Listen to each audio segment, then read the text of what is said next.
Chikondi cha Yesu ndi chikondi chodabwitsa. Chikondi cha Yesu ndi chikondi chodabwitsa. Chikondi cha Yesu ndi chikondi chodabwitsa. Chikondi cha Yesu chodabwitsa. Yemweyo kundilenga, yemweyo kundifera, yemweyo ndiwombola, yemweyo kundidalitsa, yemweyo kukonza malo, yemweyo kundikonda. Chikondi cha Yesu chodabwitsa. Ndiulandire nokondedwa omvera konse kumene muli. Henry K. Chale, mtumiki wanu, believer, lero pa 19 August 2026, 3 Yohani, subtopiki, kulandira ndi kuperekeza alendo, sumalusa. Believer, tikamalandira alendo, tikamaperekeza alendo, sitimaluza. Tikuwerenga buku chapter number 1, 3 Yohani. Komanso tiwerenga buku lija la mafumu, sumaluza. Chapter number 1 verse number 4 mpaka na 8, buku lija mkalata uja wa 3 Yohani. Mawu apamwamba anena kuti zakuchereza abale ndi alendo. Verse number 4, ndilibe chimwemwe choposa ichi, chakuti ndimva za ana anga kuti ali nkuyenda m'choonadi. Wokondedwa, uchita chokhulupirika nacho chilichonse, uwachitira abale ndi alendo omwe amene anachita umboni za chikondi chako pamaso pa mpingo, ngati uwaperekeza amenewo pa ulendo wawo koyenera Mulungu, udzachita bwino. Pakuti chifukwa cha dzinali anatuluka osalandira kanthu kwa amitundu. Chifukwa chache ife tiyenera kulandira otere, kuti tikakhale othandizana nawo m'choonadi. Tiwerengenso 2 Mafumu chapter number 8 verse number 1. Pali mavesi so 1 na pa 6. Mwansanga waku Sunemu abwera kwawo itatha njalayo, ndipo Elisa ananena ndi mkazi uja adamukitsira mwana wake kuti, nyamuka umuke iwe ndi banja lako nugonere komwe ukaone malo, pakuti Yehova wayitana njala. Ndidzagwera m'dziko zaka zisanu ndi ziwiri, 7 years. Nanyamuka mkaziyo nachita monga mwa mawu a munthu wa Mulunguyo. Namuka ndi banja lake nagonera m'dziko la Filisiti zaka zisanu ndi ziwiri. Ndipo pakutha pache pa zaka zisanu ndi ziwirizo, mkaziyo anabwerera kuchokera m'dziko la Filisiti natuluka kukanena za nyumba yake ndi munda wake kwa mfumu. Koma mfumu inali nkulankhula ndi Gehazi, mnyamata wa munthu wa Mulungu, ndikuti, ndifotokozere zazikulu zonse Elisa wazichita. Ndipo kunali ali nkumfotokozera mfumu mmene adamuukitsira wakufayo. Taonani, mkaziyo adamukitsira mwana wace, adanena za nyumba yake ndi munda wake kwa mfumu. Nati Gehazi, mbuye wanga mfumu, suyu mkaziyo, suyu mwana wace Elisa adamuukitsira. Ndipo pofunsa mfumu mkaziyo anayisimbira. Pamenepo mfumu anamuyikira mdindo ndikuti, bwezetsa zake zonse ndi zipatso zonse za munda, chichokereni iye m'dziko mpaka lero lino. Tipemphere. Mulungu wabwino udabwitsa ndi ulemerero, wamkulukulu, amene Jehova mumalemekeza ana anu amene amachijirika, amene mumadalitsa ana anu Jehova olandira ndi kuperekeza alendo. Mwayenera Mulungu ulemu, mwayenera matamando. Tikukufunani kwambiri Jehova, makamaka pa sabutopiki imeneyi. Mutithandize chifukwa ichi chinchosowa masiku amene ife tili nawo. Jehova phunzitsani, Jehova chenjezani, Jehova dzudzulani, ndipo tidzamva m'dzina la Yesu. Amen. Believer, dzulo tinali pano. Timanena kuti kulemera kochita pemphereredwa chuma koma chochokera kwa Mulungu. Ndetsulo timachita chokumbutsana kuti tili mdzinthu lero. Wena anatipempherera. Tili mkatundu lero. Banja lochita pemphereredwa. Mwana wochita pemphereredwa. Ntchito yochita pemphereredwa. Believer usamayiwale kuti pali wina wake adapinda mawondo. Wina wake adapinda mawondo. Yohani utidalitsa ife believer. Aumpempherera Gayo. Ndi pemphero langa ndi upemphera kuti pa zonse ulemere. Mene uzimu wako ulili kuthupiso ulemere. Mtumiki Gayo adali wodzozedwa kwambiri koma oshora. Chidali chimtumiki chodzozedwa chodzaza ndi mphatso za Mzimu Woyera koma adali woshota pachuma. Ndiye Yohana akumpempherera. Mene kuzimu kwako walemerera, mene kuzimu wako ulili kuthupinso khale mdzinthu, kuthupinso khale mkarundu. Usakhale woshota choncho, usakhale woperewera choncho. Adampempherera. Believer, chuma chochita pemphereredwa, banja yochita pemphereredwa, udindo wochita pemphereredwa. Tili mdzinthu lero, tili nadzo lero. Ena ake adakwera phiri, ena ake adadzipumphunta, ena ake adamanga pamimba, ena ake adatenga gawo, ena ake adatenga 21 days, ena ake adachita china chake osayiwala Yawe. Zidachokera kwa Mulungu. Zimulemekezenso Mulungu. Mondimvana Mulungu. Zochokera kwa Mulungu zimalemekezenso Mulungu. Zochokera kwa Mulungu zimulemekeza Mulungu. Hallelujah. Ndikudziwa kuti ali panthu kudziko kuno ali nadzo zinthu koma osati zochokera kwa Mulungu. Ali mdzimakampani osati zochokera kwa Mulungu. Ndipo amalemekeza kumene kudachokera zinthuzo. Believer osaditsutse. Anthu awawa amene ali mkatunduwa zinthu zimene amachita kutekwa amalemekeza amene adapatsa, kutekwa amapereka nsembe. Ena amapereka nsembe matupi awo. Ena akazi awo amangopita pachabe zinsembe zikuperekedwa. Ena believer kuchitika zinthu kumidimako, kuchitika zinthu. Ndimafuna ndikulimbikitse. Uli mkatundu lero, uli mmoyo lero, ochiritsidwa lero, udachita chopemphereredwa. Mondimva kaya? Mulemekezeni Mulungu. Mulemekezeni Mulungu. Ntchito imene muli nayo, mulemekezeni Mulungu. Banja imene muli nayo, mulemekezeni Mulungu. Ana amene muli nawo, mulemekezeni Mulungu. Zochita pemphereredwa. Wina wake adapinda mawondo. Wina wake adapinda mawondo.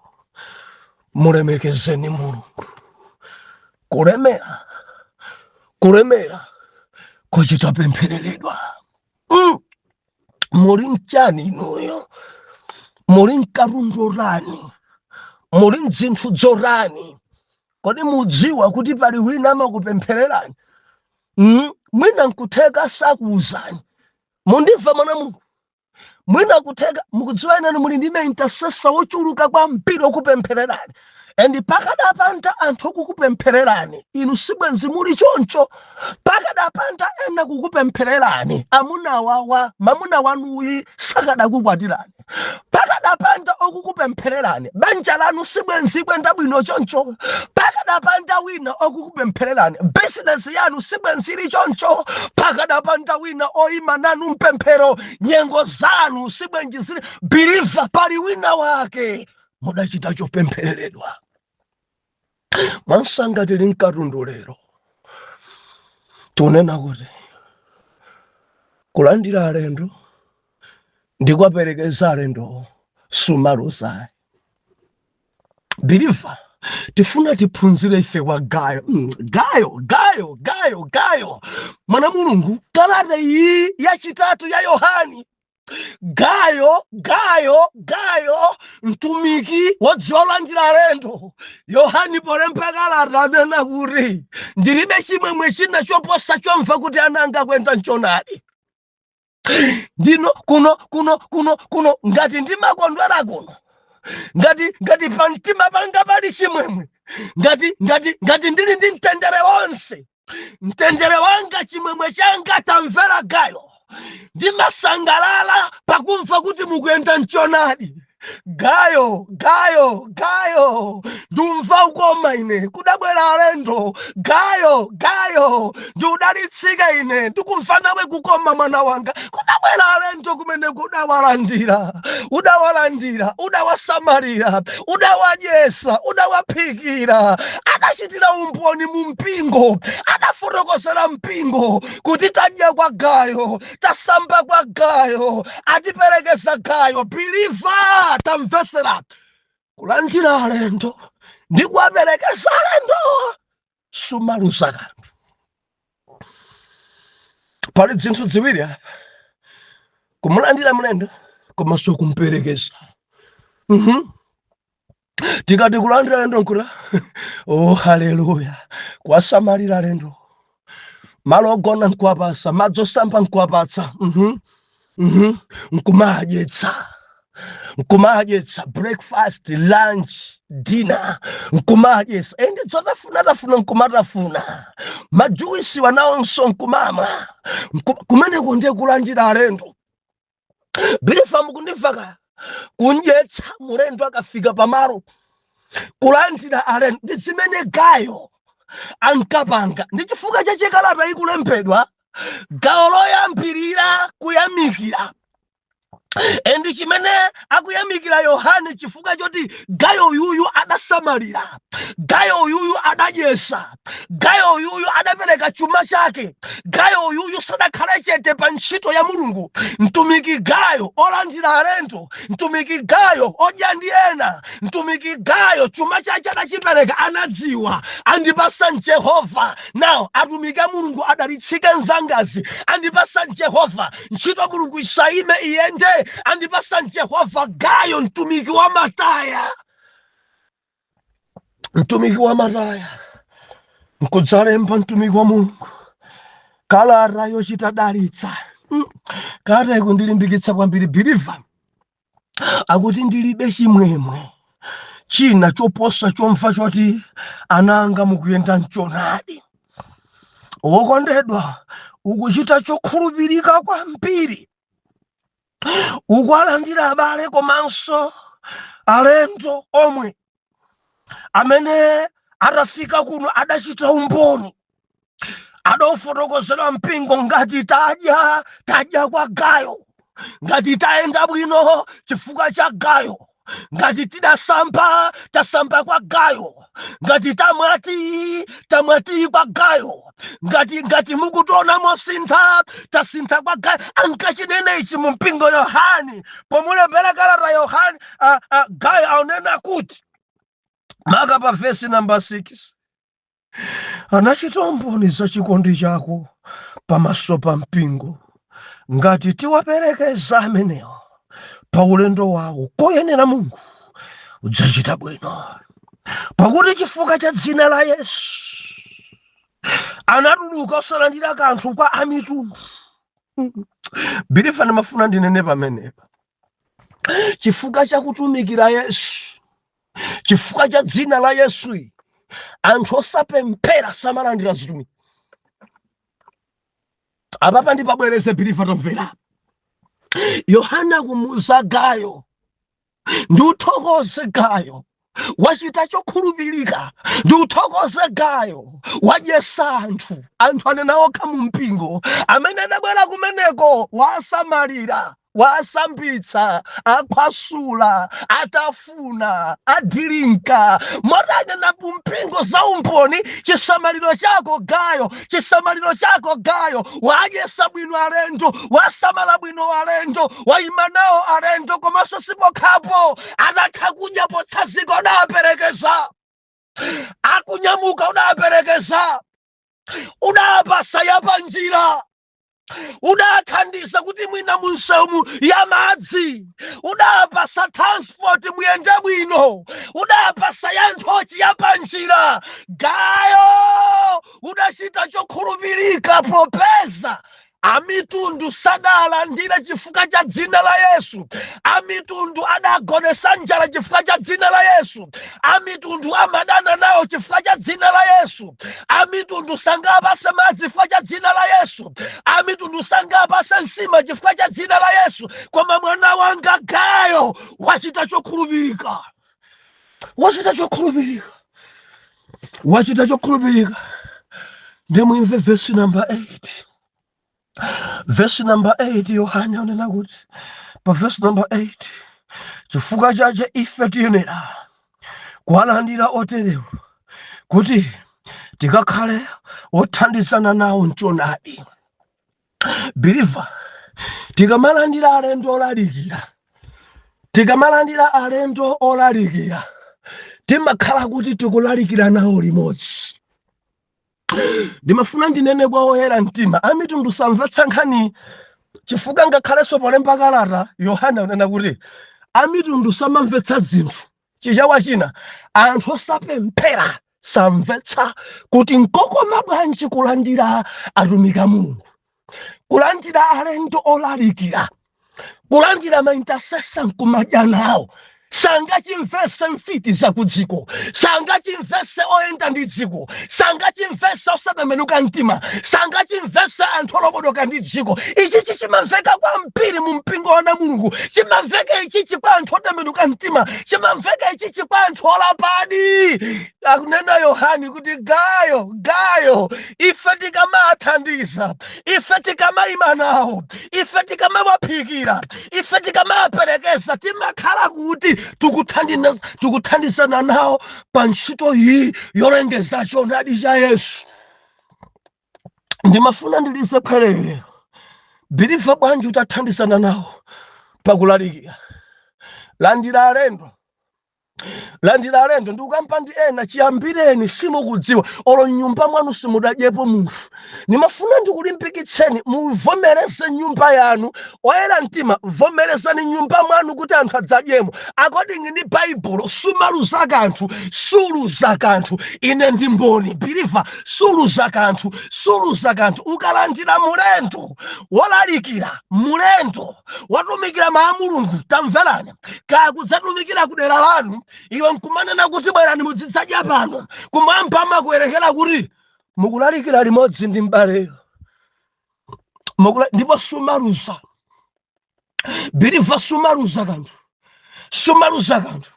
Mzimayi wa ku Sunemu adalandira Elisa ndi Gehazi m'nyumba mwace.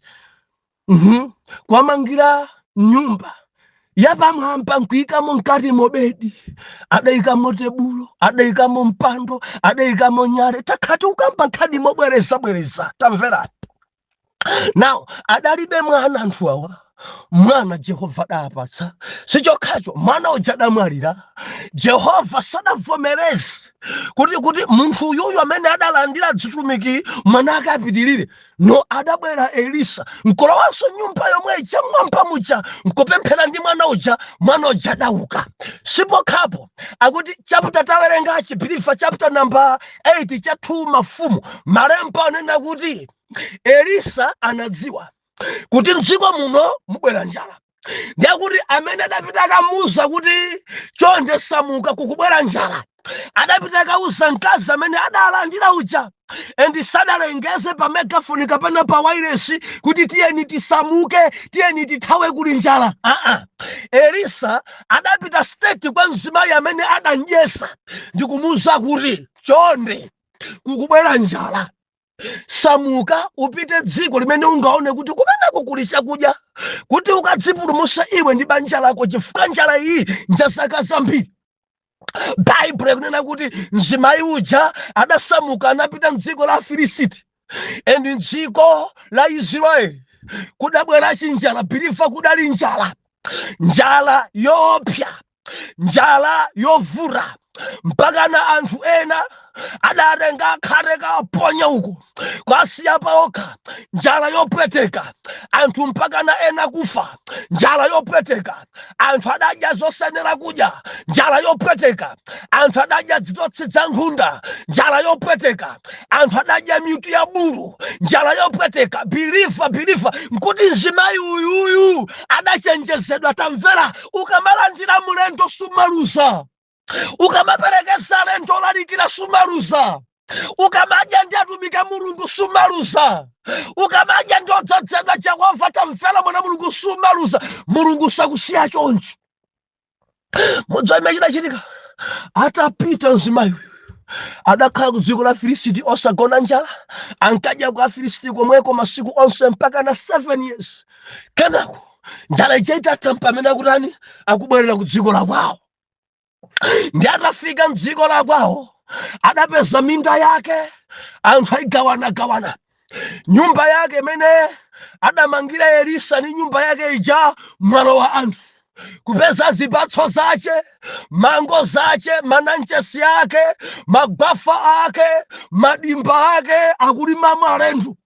Minda yace ayitenga iye, kufika mundo ngwanga kudzapeza ulima mwatsopano kuti sitikukudziwa choka, tikukhapa tikutema, kufika nyumba mwace muja ali nyumba mwanga indani ali sitikukudziwa. 7 years udali kwana, nyumba si yako, talowa nyumba ndi athu imene.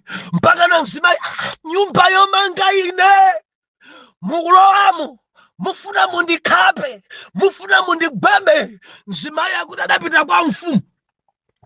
Pamene akupita kwa mfumu kuti Gehazi ali konko, akucheza ndi mfumu chifukwa mfumu adali mchidwi kuti adziwe zambiri za Elisa. Ndiye mfumu ankamfunsa Gehazi, ndifotokozere ndizozizwa zanji zimene Elisa adachita, ndifotokozere adapanga zotani Elisa, ndifotokozere. Ndiye Baibulo nakuti Gehazi ankamfotokozera mfumu kuti Elisa ndi munthu wa Mulungu, achita zakuti, achita zakuti, achita zakuti. Akuti Gehazi akukambirana ndi mfumu za utumiki wa Elisa, ankamfotokozeranso kuti banja lina idalibe mwana, idali ni mwana endi mwana adamwalira. Ndiye Elisa mtumiki adamukisa, akufotokoza nkhani imeneyi. Mzimayi chakufika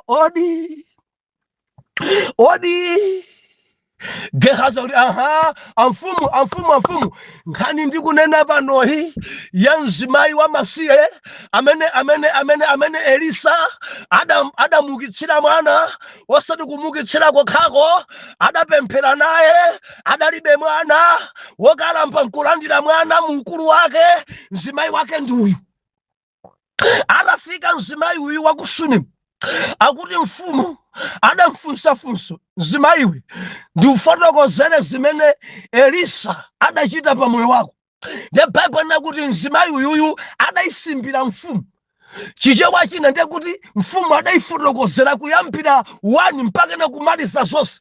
Akuti atatha kuyifotokozera zimene zidachitika chifukwa mzimayi uyu adaulula chilichonse chimene Elisa adachita pa moyo wake. Adaulula, ndidanjesa nyumba mwanga koma amene ndapindula ndine, ndidamphikira nyumba mwanga koma amene ndapindula ndine, chifukwa ndili ndi mwana amene ndidalibe kale, chuma changa sichili mwadzanaso, chuma changa chidasintha. Baibulo ikunena kuti atatha kuyisimbira mfumu, mzimayi adati, ndabwera ndidali mdziko la Filisiti, koma nditabwera ndapeza minda yanga anthu ayigawana, nyumba mwanga muli nkhope zachilendo, kulowa nyumba ndapeza anthu ndithu ndithu mmene malipwi, ena nkumandilalatira, ena ndithu maso awo pa mtunda choka, ena zikwanje m'manja funa ndikhape, ena ndevu zawo, ena opanda ndevu ali m'nyumba mwangamo. Mfumu, ndifuna nyumba yanga, ndifuna minda yanga, ndifuna zipatso zanga. Anthu akatenga china chilichonse, Bible linena kuti adampasa msilikali mdindo pomwepo mfumu idalamula, msilikali uyenda ndi mzimayi uyu akatenge chache chilichonse chache. Munthu amene alowa m'nyumba mwache kantuluse akachita makani muombere mphere momo. Sumaluza ukalandira anthu a Mulungu, sumaluza believer, sumaluza ukamadyesa ulalikira, sumaluza ndimati ndilize khale ku dziko langa. Sumaluza umawina double, ukhoza kumphikira nkhuku imodzi koma nkhuku zimene zibwere pa iwe ndi double. Ukhoza kugula tiboni ka 4 kg koma matiboni amene Mulungu akudalitse ndi double. Ukhoza kugulira suti imodzi koma chimene Mulungu angachite pa iwe ndi double. Ukhoza kupereka masiku ako kuti nditumikire mpaka na atapita ndilalikire naye koma zimene Mulungu akukupatsa ndi double. Chitsanzo ni mzimayi uyu. Tamverani, msilikali adayenda ndi mfuti kufika kumunda kwa pesa kulima kuti mulime munda aliyense achoke. Pomwepo mfuti mwamba pe kudali balala kuthamanga tu balala, uyo apita makasu manja thamanga. Ena dali mtengo wa mango pe aliyese kutsika kuthawa kusiya mango zili pansi. Ena dali kumunda ya mbatata, kumunda kumizimbe. Bilifa mzimayi uyu adali ndi akatu, adalanditsa zonse, adali ndi asilikali chokani akuti zonse zake, minda yake idabwezeresedwa, nyumba yake idabwezeresedwa, zipatso zake zidabwezeresedwa, chuma chake chidabwezeresedwa. Chifukwa cha adalandira, adadyesa olalikira Elisa. Sumaluza ukamadya na Mulungu. Sumaluza ndikuti sumaluza ukamayima ndopemphera.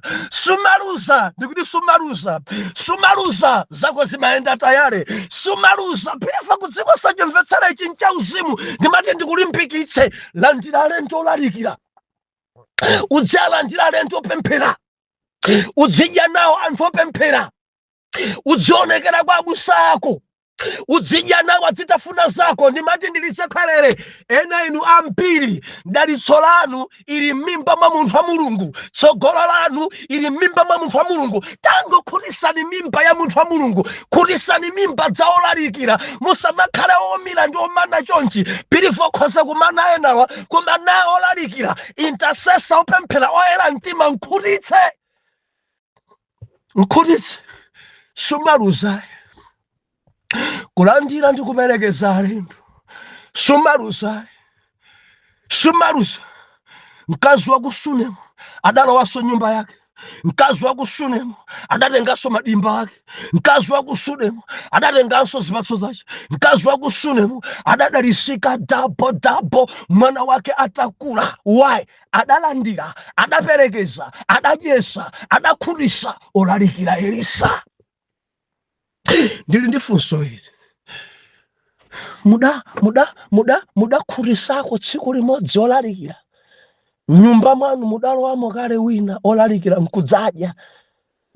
Ndikufunseni, nyumba mwanu mudadya adalowamo kale mtumiki wina nkudya, atatha kudya nkupemphera. Biliva mtumiki asadadya amapemphera, akatha kudya amapemphera, potsatsikana amapemphera. Uganiza kuti nyumba yako ngakhale chimodzimodzi? Muli bwanji kunzuzu? Muganiza kuti nyumba yako ngakhale chimodzimodzi? Muli bwanji kuzomba? Muli bwanji mulilongwe? Kusafika muli bwa? Biliva kuli anthu amene ali ndi maumboni wochuluka adadyesa olalikira. Chaka china chakuti nchaka chanji kuti ndichikumbukira, tidadzapita kalalikira kulilongwe, koma Mulungu ngopsa. 1 week tidali nyumba ya Major General, mmodzi mwa mkulu wa asilikali.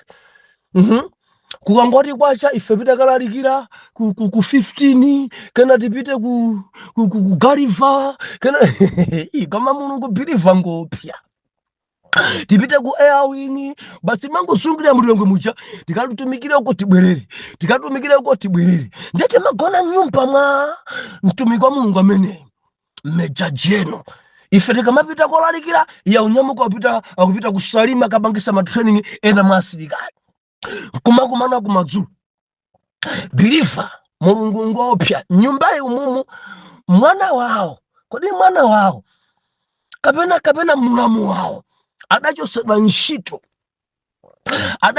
ntchito pamene I think amagwira ntchito ku FDH Bank nde mzaka zimene zamatoza izite anachosedwa ntchito 2014 ngati si 2016 zaka zimenezi. Now titafika nyumba umumu biliva kulantira alendo sumalu zakanthu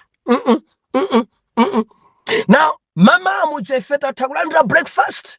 Now tidanyama kuti kupita kalalikira timapita ku 15 malo amene ndakhala mbale uyu amene ntchito ache data 2014 ngasi 2016 adapita pamalo pamene ndakhala paja mwachikhulupiriro kuti abusa makhala pano ndikukhala pamene paja ndina kuti ndifuna ndilandire nzodzo ndikufuna mbuye muchite nane mwachikhulupiriro pa mpando pokharu mundimva mwana Mulungu arangokhala pamene paja kukhala pamene paja tsiku lake lomwelo ife tili kolalikira bwiri angochoka pamene paja masana kulandira foni kuchokera ku bank tikukufuna munthu adanchosa ntchito 2014 2016 bwanji tikufuna inalala kuti 2021 ngasi 2022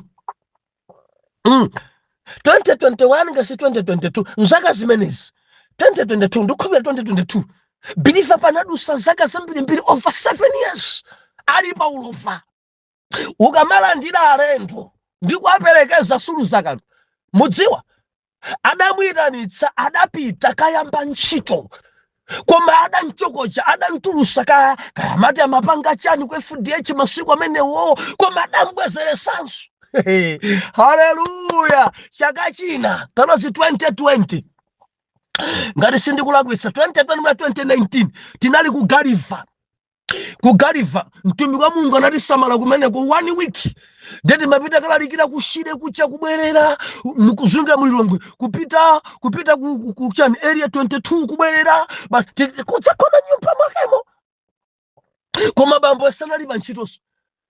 Haleluya. Koma mulungu ngopya atasamalira atatijesa atatitumikira biliva ramvera 2022 ichidali 2020 kapena 2019 mzaka zimenezi mulendo wathu beti nkapita South Africa mchaka cha 2022 tinadzera Kenya tinabwera ndege yathu pa Lilongwe International Airport ndikudzera Kenya ndeti tinatenga galimoto yathu kaisiya kunyumba kwa mtumiki amene mulungu adasamusa mu Gariva ndikuapatsa nyumba chakumadzuloku kodi machedwa mbali chani menechi kumadzulo kwa Gariva nseuja kumawako kuli Gariva kumadzulo kwakeko anthu ambiri amanga manyumba sadi mene mwakumbukirako muli bwanji ku Lilongwe nthawi imene nkuti mulungu asamusa kwa makhala parenti na ali nyumba yawo side ina ndeti ndakasiyako galimoto ndinapeza mayi ndefe nkwafunsa bambo ali kuti ati bambo ali ku Canada kuma meeting ntchito adalembedwa biliva ukamalandira mtumiki suluzayi adatijesa 1 week Jehova adamubwezeresa pa ntchito mtumiki wa Mulungu amene now mamiting ukapangira ku Canada muganiza kuti malawansi yake ndi bwanji muganiza kuti salary yake ankalandira bwanji muganiza kuti munthu amene munthu wamba mamitingi ukanada. Haleluya. Sumaluza ukamalandira mtumiki sumaluza. Nimafuna ndilise phalele biliva enanu mdaliso wanu uli mmimba mwa mulendo otumikira, uli mmimba mwa mtumiki wa Mulungu. Mkhuliseni, mdyeseni, mvekeni. Jehova sakusiyani choncho. Alandireni alendo, aperekezeni alendo, idya nawo ni alendo, chita nawo ni alendo, adabwitseni alendo. South Africa muli bwa uko ndiye kuli maomboni. Nthawi sili mbali yathu, nthawi sili mbali yathu. South Africa maomboni ndi double. Joburg muli bwanji? Muli bwanji namene muli ku Port Elizabeth? Cape Town muli bwa? Muli bwanji? Benoni, Pretoria muli bwanji? Ndimafuna ndilize kwerere ana Mulungu. Tiphunzire kulandira alendo, kwasamalira alendo, kuwaperekeza alendo, kuwaveka alendo, kuwasambitsa alendo. Yohane anena kuti chifukwa cha dzina la Yesu ena sangapase chakudya, chifukwa cha dzina la Yesu ena sangapase zovala, chifukwa cha dzina la Yesu ena sangapase kanthu. Koma tiyeni tiathandize, tiyeni tiime nawo. Tikamachita zimenezo timakhala tikulalikira limodzi. Chifukwa cha dzina la Yesu dziko singaime nafe. Chifukwa cha dzina la Yesu dzinali sangatipikire nsima yawo, sangatipatse madzi yawo, sangatipatse nsapato, sangatipatse suti. Chifukwa cha dzina la Yesu ana Mulungu tiyeni tiime nawo lalikira, tiyeni tiathandize otumikira. Timakhala tikutumikira limodzi. Ndikupatseni mawu maomboni ochuluka mdziko la South Africa pa nkhani iyi yolandira ndikuperekesa alendo, nkhani yodyesa yokhutisa zitumiki, nkhani yoveka atumiki. Biliva kuli maomboni opya. Ndikamamva maomboni awawe nimangolampa Ambuye zikomo. Chilimbikitso changa tamvera. Sumaluza kanthu ukamalandira ana Mulungu, sumaluza kanthu ukamathandiza odzozedwa, sumaluza kanthu ukamaima ndi ana Mulungu, sumaluza kanthu.